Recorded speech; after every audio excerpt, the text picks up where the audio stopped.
بسم الله الرحمن الرحيم. الحمد لله والصلاة والسلام على رسول الله. السلام عليكم ورحمة الله وبركاته. أهلا بكل من يتابعني بقناتي الجديدة، وأتمنى تدعموني بلايك ومتابعة.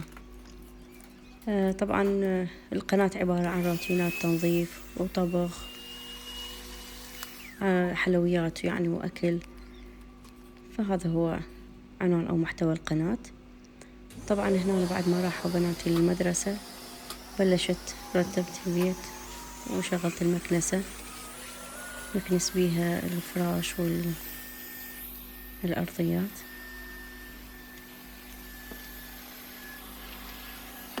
أنا واحدة من الناس كلش أحب أتابع الروتينات التنظيف والطبخ، فالصراحة حبيت فكرة إنه أفتح قناة. هو فد شي كلش حلو مسلي، وبنفس الوقت يحفز على شغل البيت ويسهله. بعد ما كملت الصالة، أنا عندي طبعا مطبخ مفتوح على الصالة، هنا جيت للاستقبال أيضا أكنسها وأرتبها.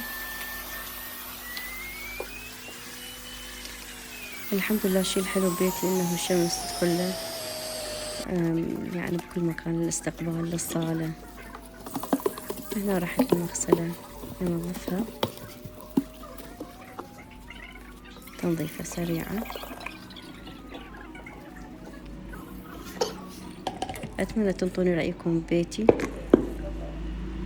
إذا أي شي تشوفونه قابل للتغيير وأقدر أغيره إن شاء الله وياكم. هنا أنا جيت للمطبخ، طبعا بناتي سويت لهم الريوق والغدا.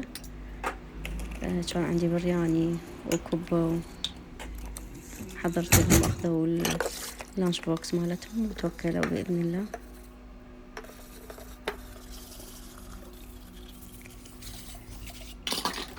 شغلة غسل المواعين شي ممتع حلو، يعني أنا ما أتكاسل من عنده.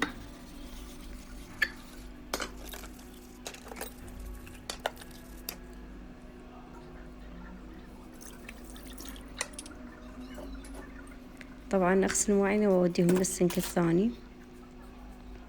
هسه تقولون ليش أكو سنكين؟ لأن هذاك السنك القديم مالت بيتي القديم، والصراحة ما قدرنا نفصل الكاونتر جديد، بس هاي الجزيرة، فدا استفاد من عنده بتخزين الأغراض، وبقيته حاليا لحد ما إن شاء الله بالمستقبل نغيره. ورحت المطبخ الحار، تنظيفة سريعة للطباخ. طبعا عيون الطباخ تحتاج لها تنظيف، إن شاء الله في يوم أسوي روتين لهم تنظيف الطباخ، العيون والحوامل مالته. بس اليوم عندي هواي شغلات، ولهذا استعجلت التنظيفة بس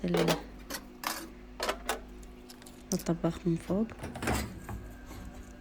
هذا المطبخ الحار عندي صغير، طبعا متر وتقريبا وربع بمتر، بس مخليه بيه الطباخ. هاي القوري هنا لما يفور شوية على الأرض على السيراميكية وقعد شاي.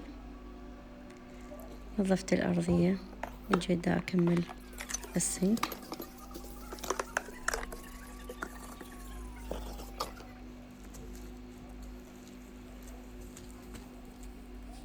مسحت الجزيرة طبعا بعد ما خلصت المواعين،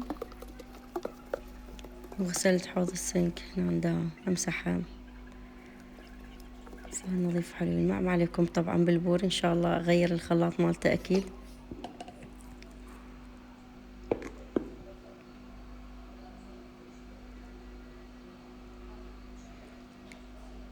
خلصت التنظيف الجو، وهنا المواعين يتصفون يتشمسون بالشمس لحد ما يتصفون إن شاء الله وأشيلهم.